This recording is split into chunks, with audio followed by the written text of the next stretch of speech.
Assalamualaikum warahmatullahi wabarakatuh. Alhamdulillahi rabbil alamin wa bihi nasta'in ala umuri dunya wad din. Asyhadu an la ilaha illallah wahdahu la syarika lah wa asyhadu anna Muhammadan 'abduhu wa rasuluhu alladzi la nabiyya ba'dahu. Allahumma shalli wa sallim ala hadzal nabiyil karim wa rasulil azim Muhammadin sallallahu alaihi wasallam wa ala alihi wa ashabihi ajma'in. Amma ba'd. Hadirin wal hadirat jamaah salat maghrib Masjid Al-Muhajirin Komplek Bumi Asri yang dirahmati oleh Allah. Alhamdulillah kita dalam keadaan sehat walafiat.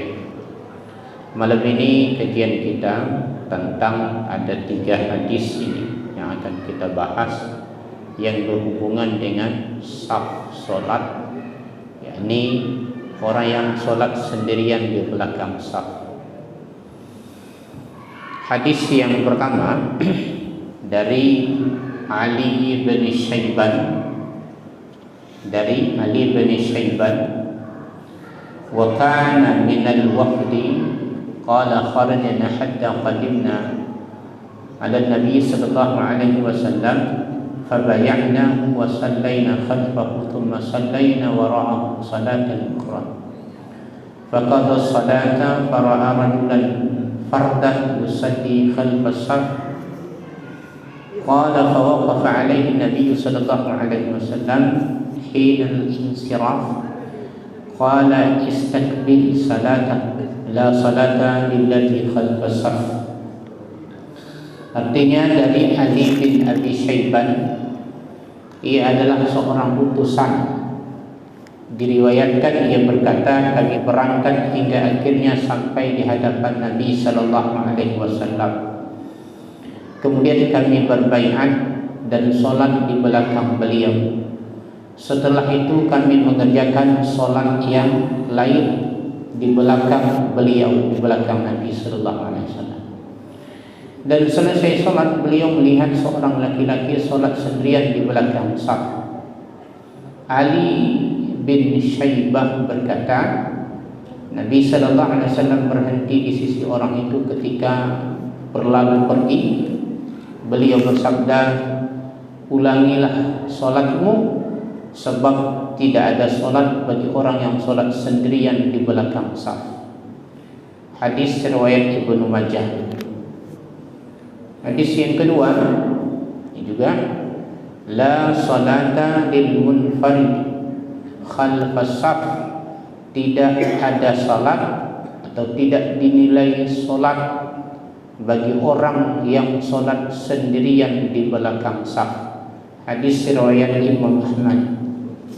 Kemudian yang ketiga, haddatsana Musa bin Ismail qala haddatsana Hammam bin Anil A'lan wa huwa Ziyad Anil Hasan an Abi Bakrah annahu intaha ila Nabi sallallahu alaihi wasallam wa huwa raki' wa raka'a qabla yasila ila as-saf fa dzakara dhalika lin Nabi sallallahu alaihi wasallam fa qala zata Allah irsan wa la ta'ud. Hadis ini artinya seorang sahabat yang bernama Abi Bakrah sampai kepada Nabi sallallahu alaihi wasallam. Ketika itu Nabi salat berjamaah lagi ruku.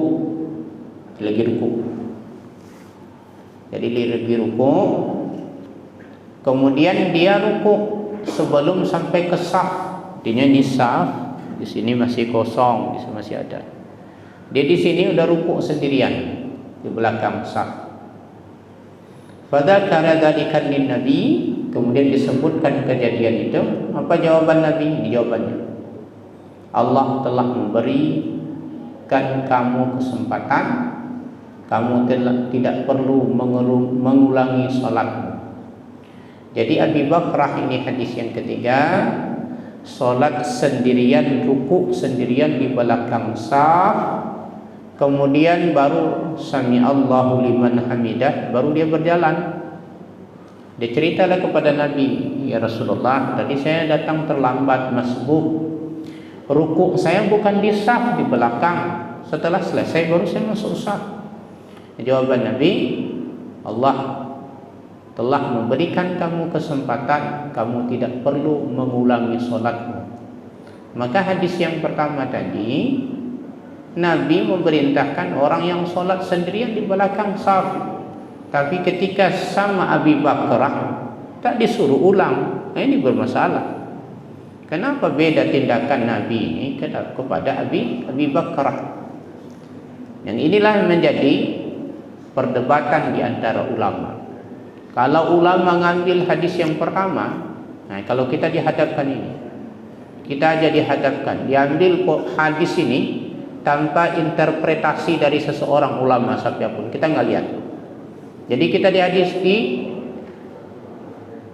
diberikan di hadapan kita dua hadis. Hadis yang pertama, nah ini ada orang sholat di belakang saf, Nabi suruh ulangi sholatmu. Kemudian ada satu orang lagi sholat di belakang saf, kata Nabi, jangan kau ulangi sholatmu, sudah sah. Kalau kita bagaimana cara kita ini? Kan bingung kita. Dua informasi yang berbeda, satu suruh ulang, satu tidak. Maka tergantung kepada siapa kita ambil. Kalau ngambil hadis yang pertama, itu banyak ngambil hadis yang pertama, pokoknya nggak sah apapun kejadiannya. Mau safnya sudah penuh, tunggu orang dulu. Kalau enggak gimana, maju ke depan, berdiri di samping imam.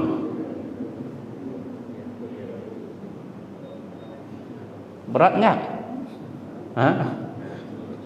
Nggak ada orang tarik-tarik, nggak ada yang mau mundur, udah maju aja di samping imam.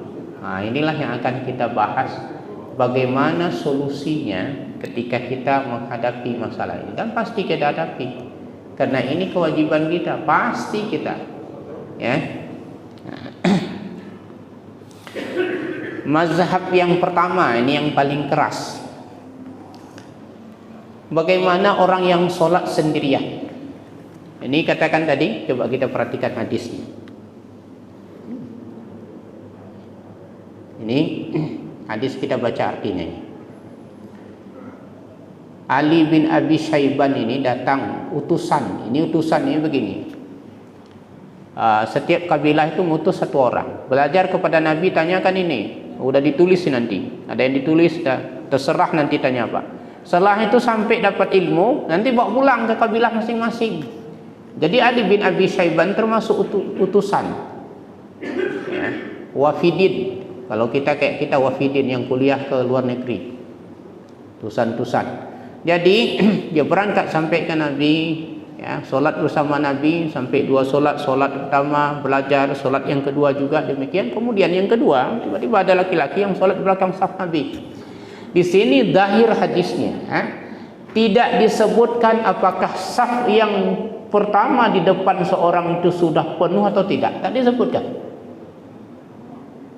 Tak disebutkan. Misalnya begini, yang tadi laki-laki tadi sholat saf pertama masih kosong, 5 orang, ini kosong, kena kosong. Tiba-tiba dia buat saf kedua. Bisa dimengerti demikian. Atau saf memang sudah penuh, dia sholat langsung sendiri. Bisa. Kedua-duanya bisa maknai. Ini secara zahir hadis. Maka untuk itu yang perlu kita rujuk, kita lihat bagaimana pendapat ulama. Pendapat yang pertama mengatakan solat sendirian di belakang saf tidak sah solatnya. Nggak sah. Mazhabnya siapa? Mazhabnya Imam Ahmad, Imam Ishaq, Imam An-Nakhai, Ibnu Abi Syaibah dan Ibnu Mundir. Dalam kitab Al-Awsat, kitab Mughni dan Al-Mumti'. Hadis yang pertama dalilnya adalah hadis Ibnu Syaibah ini. Ali Ibnu Syaiban. Ali Ibnu Syaiban mengatakan hadis ini, Maka ulangi solatmu, karena tidak dihitung orang yang solat sendirian di belakang saf. Hadis yang kedua, hadis Was Bisah bin Ma'bad, bahawa seorang laki-laki solat di belakang saf sendirian. Maka Nabi mengatakan, fa'amarahu Rasulullah sallallahu alaihi wasallam, ulangi solatmu. Jadi kita kasih tahu ini. Hadis yang pertama tadi riwayat Ibnu Majah, Ibnu Ali bin Abi Syaiban tadi, Imam Ahmad, Ibnu Hibban. Ibnu Hibban itu nama kitabnya Sahih Ibnu Hibban. Sahih Ibnu Hibban. Tapi anehnya ulama tidak menganggap semua hadis yang di dalam kitab Sahih Ibnu Hibban sahih. Judulnya sahih. Kayak Sahih Bukhari, Sahih Muslim. Sahih Ibnu Hibban, ulama mengatakan judulnya Sahih Ibnu Hibban, tapi di dalamnya tidak semua diakui oleh ulama hadis sahih. Jadi tentang hadis Ali bin Abi Syaiban ini, riwayat Imam Ahmad, riwayat Ibnu Hibban, riwayat daripada Ibnu Majah. Hadis yang kedua, Wabisah bin Ma'bad ini riwayat daripada Imam At-Tirmizi, Abu Dawud, Ibnu Majah, Imam Ahmad. Tambah lagi di sini ada Abu Dawud. Di sini kata ulama dalam kitab ini Sahih Bituruk. Sahih Bituruk ini kan banyak riwayat ni. Ni misalnya gini. Ibnu Majah, Abu Dawud, Imam Ahmad, Ibnu Khuzaimah. Jadi empat ini sebenarnya dhaif kalau berdiri sendiri begini. Tapi ketika dikumpulkan turuk jalan, semua jalan ini, keempat ini, maka disebut sahih bituruk. Ketika dikumpulkan satu sama lain saling menguatkan. Pendapat ulama ini dengan hadis ini mengatakan, qalu, ulama mengatakan enggak sah solat sendirian di belakang saf. Walaula, kalau seandainya anna salatahu fasidah, kalau seandainya solatnya itu tidak rusak, artinya tidak sah, ma amarahu bil i'adah, sungguh Nabi enggak nyuruh untuk mengulang. Sesungguhnya mengulang itu adalah ilzam wa taklif fi amrin kathu ila wantaha minhu. Walaula fasadahu ma kallafu bi'idati. Mengulang itu adalah perbuatan yang wajib yang dibebankan pada perkara yang dibuat setelah selesai darinya. Artinya apa? Kalau seandainya sah solat sendirian di belakang setelah selesai, sungguh Nabi enggak memerintahkan untuk diulang. Artinya kenapa? Karena tidak sah disuruh diulang. Itu perbuatan yang ilzam wa taklif yang wajib dilakukan. Artinya apa? Tidak sah solat sendirian di belakang saf. Ini yang pertama. Yang kedua, solatnya sah, tetapi makruh kalau tanpa udzur. Makruh ini pendapatnya mayoritas ulama. Di antaranya mazhab Abi Hanifah, mazhab Imam Malik, mazhab Imam Asy-Syafi'i. Satu mazhab tadi, mazhab Imam Ahmad mengatakan enggak sah. Tiga mazhab, mazhab Abi Hanifah, mazhab Malik, mazhab Imam Syafi'i, sah solatnya. Dalilnya apa? Dalil yang pertama, dalil Abi Bakrah. Kata Abi Bakrah, saya sampai kepada Nabi. Nabi sedang rukuk. Kemudian saya rukuk sebelum sampai ke saf. Kemudian saya ceritakan demikian perbuatan saya itu. Ya Rasulullah, tadi saya sudah sampai di sini karena saya pengen dapat rukuk bersama engkau ya Rasulullah. Belum sampai ke saf saya rukuk duluan supaya dihitung satu rakaat. Setelah selesai, dia cerita bagaimana hukumnya itu Rasulullah. Maka jawaban Rasulullah, tak disuruh ulang solatnya. Apa kata Rasulullah? Zadakallahu irsan wa la ta'ud. Maka Allah telah memberi kamu kesempatan, jangan kamu ulangi solat kamu. Hadis ini riwayat siapa? Hadis ini riwayat Imam Bukhari, Abu Dawud, An-Nasa'i, Imam Ahmad. Jadi di sini Imam Ahmad, Abu Dawud itu meriwayatkan hadis yang dua berbeda. Satu nyuruh ulang, satu tidak. Tapi Imam Bukhari meriwayatkan hadis yang tak mengulang ini. Imam Bukhari, kalau Imam Bukhari dalam Sahih Bukhari, Bapak dan Ibu yang dirahmati Allah, itu hadis tidak perlu kita ragukan kesahihannya, karena sudah dites dulu Imam Bukhari. Ketika masuk kota Baghdad, hadis dibolak-balik sanadnya, diganti matannya. Luar biasa kekuatan ingatan Imam Bukhari itu, maka diakui oleh ulama Baghdad, ulama hadis ketika itu. Maka pendapat yang kedua mengatakan, bagaimana tadi? Maka ada yang bertanya, bagaimana tadi kalau dengan hadis yang pertama tadi? Nabi suruh ulang. Ada yang sholat di belakang saf, Nabi suruh ulang. Kan artinya enggak sah. Dijawab oleh pendapat yang kedua tadi, bahwa Nabi menyuruh ulang orang yang sholat tadi itu untuk tujuan sunnah, bukan wajib. Jadi dikompromikan hadis keduanya, hadis yang menyuruh ulang dan tidak mengulang, bahwa wa innama nuhiya 'anil 'aud ila dzalika fa ka'annahu arsyada ila ma huwa afdal. Sesungguhnya ya, nuhiya dilarang daripada kembali mengulang salat, itu menunjukkan fa ka'annahu arsyadu ila ma huwa afdal, menunjukkan kepada perbuatan yang paling afdal. Artinya lebih afdal solat itu dengan saf, bukan di belakang saf sendirian. Adapun Nabi menyuruh ulang yang solat laki-laki yang solat sendirian,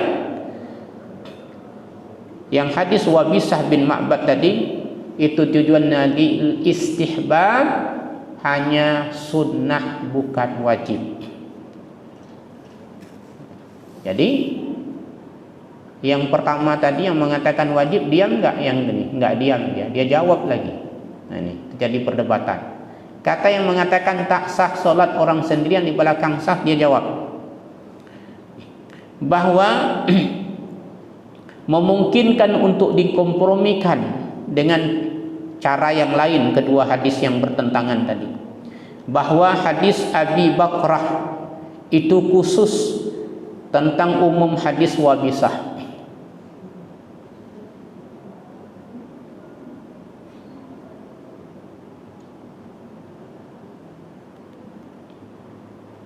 Tujuan ke mana? Begini, hadis Abi Bakrah itu khusus, bukan hadis umum. Abi Bakrah tadi kenapa enggak disuruh Nabi mengulang solatnya? Oh, beda kejadiannya. Jadi dijawab sama orang yang mengatakan enggak sah solatnya. Gimana kejadiannya? Abi Bakrah tadi, dia datang masbuk terlambat, kemudian dia ruku di belakang saf.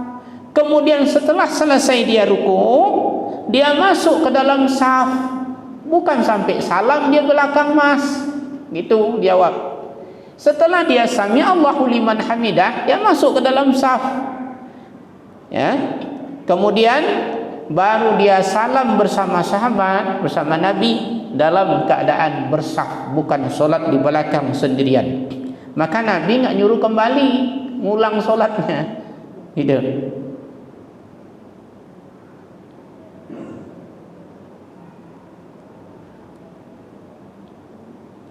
Kemudian dalil yang kedua mengatakan yang enggak sah ini, bahwa Ibnu Abbas ketika Ibnu Abbas solat di kiri Nabi, kemudian Nabi menarik ke kanannya, dan Nabi tidak membiarkan dia di belakang. Ini dalil yang kedua. Kemudian yang ketiga, hamalun nafiyya fi qawlihi la salata lil munfarid khalfas saf, bahwa Mereka mengatakan la salata itu maknanya tidak ada solat. Orang yang solat di belakang saf sendirian mengatakan Allah nafi kamal la nafi sihah. Bahwa yang kedua tadi, yang kedua mengatakan bahwa orang yang solat di belakang sendirian di belakang saf, dia mengatakan gini, menafikan kesempurnaan bukan menafikan sah. Dijawab sama orang yang pertama bahwa asal nafil wujud wa huwal mumtani' thumma nafi sihah hatta yadulu dalil ala man'ihi, bahwa makna la itu asalnya tidak makna la, kecuali ada dalil yang lain yang menunjukkan bahwa makna la tadi bahwa tidak sempurna bukan tidak sah. Ini pendapat yang pertama. Bahwa yang pertama dia bersikukuh mengatakan tidak sah orang yang solat sendirian di belakang saf. Orang yang kedua mengatakan bukan tidak sah, maknanya itu la salata itu tidak sempurna solatnya. Solatnya sah. Kalau dihitung misalnya tidak dapat pahala 100, dia tak dapat pahala 100, dia dapat cuma 70. Kemudian yang keempat, dalilnya solatnya Ummu Sulaim. Ini yang kedua mengatakan. Yang kedua ini enggak mau diam juga dia. Kami tetap mengatakan sah orang yang solat sendirian di belakang. Ya. Dibawa dalil lagi. Dalilnya apa? Solatnya Ummu Sulaim wahdaha. Ada ibu umminya Sulaim atau Salim, seorang perempuan yang solat sendirian di belakang saf laki-laki, di belakang saf dan ada anak yatim. Jadi Nabi solat begini, ya tentunya Nabi solat sendirian, kemudian laki-laki berdua, kemudian perempuan satu. Ya, Nabi jamaahnya laki-laki 2 orang, kemudian perempuan sendirian. Dia berdalilkan bahwa perempuan yang solat sendirian itu sah solatnya. Nabi enggak suruh ulang. Ya. Dijawab oleh pendapat yang pertama, wah itu dalil-dalil yang sangat lemah sekali, tidak bisa dijadikan dalil, karena perempuan memang tempatnya di belakang laki-laki, tidak bisa dia masuk saf laki-laki. Ini terjadi perdebatan demikian, ya. Kemudian pendapat yang ketiga, bahwa yang ketiga ini mengatakan apa? Tafsil, dirincikan dulu, dilihat dulu. Jangan sembarangan nih bilang tidak sah, ini bilang sah. Kita lihat dulu. Ini pendapat yang moderat, pendapat yang banyak dianut oleh ulama kontemporer. Idan farada li'udrin sahhat salatuhu wa illa batalat. Kalau dia solat sendirian di belakang saf itu karena udur. Artinya apa? Memang udah penuh saf. Di mana lagi? Ditarik, nggak bisa masuk, dihalang orang ini. Ya. Tapi kalau tidak ada udur, memang tidak sah. Nah, jadi yang kedua, yang ketiga ini tafsil. Contohnya begini. Ya. Kita datang terakhir. Kita lihat saf di depan, datang masuk lihat saf. Ini harus diperhatikan. Jadi pendapat yang kedua, yang ketiga ini dilihat dulu, diperincian. Lihat, masuk dia dari tengah gini, lihat. Wah ini kosong ini, masuk dia. Wah izin bagi dikit, ya masuk dia. Nah ini. Tapi udah dilihat-lihat, nggak ada yang kosong. Ini gimana ini? Ya, yang kosong udah penuh. Ditarik pun orang nggak bisa, nggak mau, karena nggak mungkin afdal ila mafdul. Apa afdal? Dia nggak mungkin ini adalah saf yang paling afdal, karena sesungguhnya Allah dan malaikat bersalawat kepada orang saf yang pertama. Jadi kalau saya ditarik ke belakang, hilanglah afdaliyat yang saya lakukan. Saya udah ini. Maka hadis kan banyak kali, seandainya orang tahu apa yang ada di saf pertama ini yang disediakan oleh Allah, pahalanya, keutamaannya, afdaliyatnya, Kalau seandainya suruh ngundi, pasti ngundi. Lastahammu atau quri'u, la qara'u, saling ngundi. Nah, tengok nomor berapa keluar. Tentukan. Jadi ini ada perincian. Harus kita lihat dulu. Jadi yang ketiga ini tidak mengatakan tidak sah atau mengatakan sah, tapi harus kita lihat dulu keadaan kondisinya. Kalau memang memungkinkan untuk dia masuk, tapi dia nggak mau masuk, nah ini nggak sah. Ya. Harus kita lihat. Kemudian, ya, kalau memungkinkan dia masuk, mungkin. Ada yang berpendapat gini, al-munfarid itu maknanya sholat sendirian, bukan sholat berjamaah. Tapi ini tidak ada pendapat ulama manapun, kata pengarang kitab ini. Munfarid itu misalnya gini, dia sholat sendirian, imam udah sholat berjamaah, dia sholat dengan niat sendirian, itu yang maknanya munfarid. Tapi ulama yang mengarang kitab ini hanya pendapat saya sendiri, nggak ada ulama yang pendapat seperti pendapat saya ini. Jadi kalau ada yang pendapat begitu, hanya pendapat dia sendiri. Dia ngakui gini. Ya. Jadi bagaimana ceritanya? Ini. Hadis ini bagaimanalah kalau tidak sah? Jadi kan kita berpikir, saya sudah datang ke masjid, saya mau berjamaah, kan harus ada solusi. Hidup ini harus ada solusi, nggak mungkin nggak ada solusi. Kita datang ke masjid, saf udah penuh. Kalau sholat di belakang sendirian nunggu-nunggu orang, nggak ada yang datang. Nunggu udah lewat 1 rakaat, nunggu lagi 2 rakaat, nunggu lagi 3 rakaat. Ini nggak, ya ini pulang aja lah. Kalau sholat dia di belakang nanti nggak sah, nggak sah. Jadi harus ada solusi. Nah, jadi pertanyaan begini, man ja'a waqad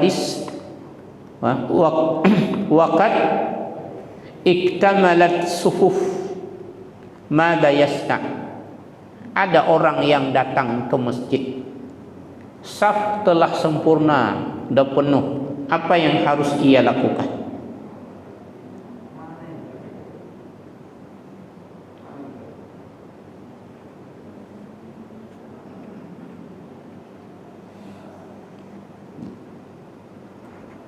Jadi yang pertama, tajannub itu artinya ke samping.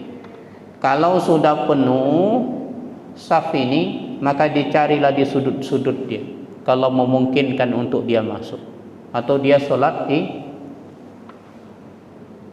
paling tajannub, paling sudut. Ya, itu kalau memungkinkan. Kalau tidak, maka dia sholat di belakang sah. Ini yang pertama solusi. Fa in wujida furjatan fi saf al-akhir waqafa biha. Kalau dia dapatin ada yang mungkin untuk diisi, furjah itu ada kosong. Fi safil akhir, pada saf yang pertama, yang terakhir, maka dia berdiri di sana. Ya, dilihat nih, saf ketiga, kedua, ke satu. Lihat ketiga mungkin masuk. Kalau tidak gimana? Fa in wujida furjatan fi sabil mutaqaddam. Kalau seandainya dilihat yang bisa diisi saf yang kedua, maka dia maju. Falahu ini enggak wajib. Kalau fa'alaihi baru wajib. Falahu, maka bolehlah baginya untuk masuk ke saf tadi.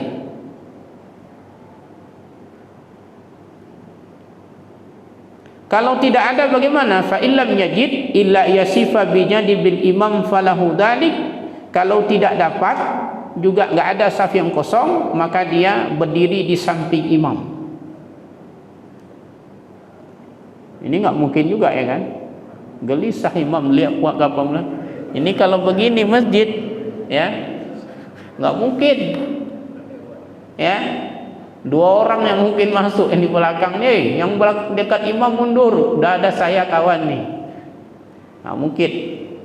Yang ketiga, ini solusi menurut ulama ini, nanti kita fa ilam yatayassar dzalik. kalau nggak memungkinkan, nggak memudahkan untuk dilakukan. Wa alima annahu sayati, dia mengetahui ini akan ada orang yang datang. Ya, Pak Abdullah belum datang nih ke masjid, mungkin datang dia nih. Dia biasa orang yang rajin berjamaah. Wa alima annahu sayati akhar. Ya, maka kalau dia mengetahui kemungkinan besar ada orang yang akan datang, maka dia nunggu saf. Shalla wahdahu, dia solat sendirian dulu. Ini mungkin akan datang orang. Atau kayak kita gini mungkin ada banyak orang lagi berwuduk di belakang. Yang keempat, fa illam ya'lam, kalau seandainya memang tidak diketahui, tidak memungkinkan, tidak ada dalil ada orang yang datang. Ini dilihat ada orang berwuduk belakang, samping, kanan, kiri, enggak ada yang berwuduk, enggak ada yang datang. Sana pun tidak ada bunyi kereta, mobil, enggak ada yang datang. Bagaimana? Ya, untuk solat bersamanya. Fahal apakah dia harus menarik seseorang? Yajzabu wahidan minas safi liyusafi ma'ah. Apakah dia harus menarik? Ini solusi kan? Jadi kalau nggak mungkin, nggak ada orang di samping, di sana nggak ada, di sini nggak ada, belakang juga nggak ada, orang datang pun nggak ada dari luar. Apa yang harus dilakukan? Apakah dia harus menarik orang yang di depannya? Ya, untuk sholat bersama dia. Ini berbeda juga pendapat ulama apa yang harus ia lakukan. Hanafiyah memperbolehkan. Wa Syafi'iyah, pendapat yang asah, yang kuat, memperbolehkan. Hanabilah juga memperbolehkan. Kenapa? Li'annal hajata da'iyatun ilaihi, karena kebutuhan mengharuskan melakukan demikian. Syafi'iyah, ulama Syafi'iyah memberi syarat, mengkaitkan, memperhatikan dilakukan itu kalau tidak terjadi fitnah. Kalau terjadi fitnah jangan lakukan. Apa? Bertengkar. Pernah kejadian begitu, ada yang narik. Kenapa kau tarik-tarik? Yang tarik pula yang tua pula yang ditarik. Ya, ditarik ke belakang. Kau enggak sopan kali kau. Aku pula yang kau tarik. Ya. Marah. Wak itu akhirnya yang mau solat pulang lagi. Enggak jadi solat berjamaah karena wak sudah merepet-repet. Dah marah kali. Ya. Maka kalau tak terjadi fitnah boleh lakukan. Tapi kalau ya terjadi fitnah jangan lakukan. Ini wara'a Ahmad, Muhammad berpendapat wa ishaq tanbihu lirujuk wa adadi mijazabi. Imam Ahmad mengatakan, ngasih solusi, jangan ditarik dulu, ngasih tahu dulu. Tanbih, beri tahu, kasih tahu, beri peringatan, ya, ke belakang. Kawan ni saya, wak saya solat sendirian, boleh nggak ke belakang? Kata wak tadi, oh nggak boleh, saya nggak mau mundur. Ya, ngasih tahu. Qultu, kata pengarang kitab ini, al aslu fi jawazil jazbi. Boleh nggak kita tarik? Ada nggak dalilnya?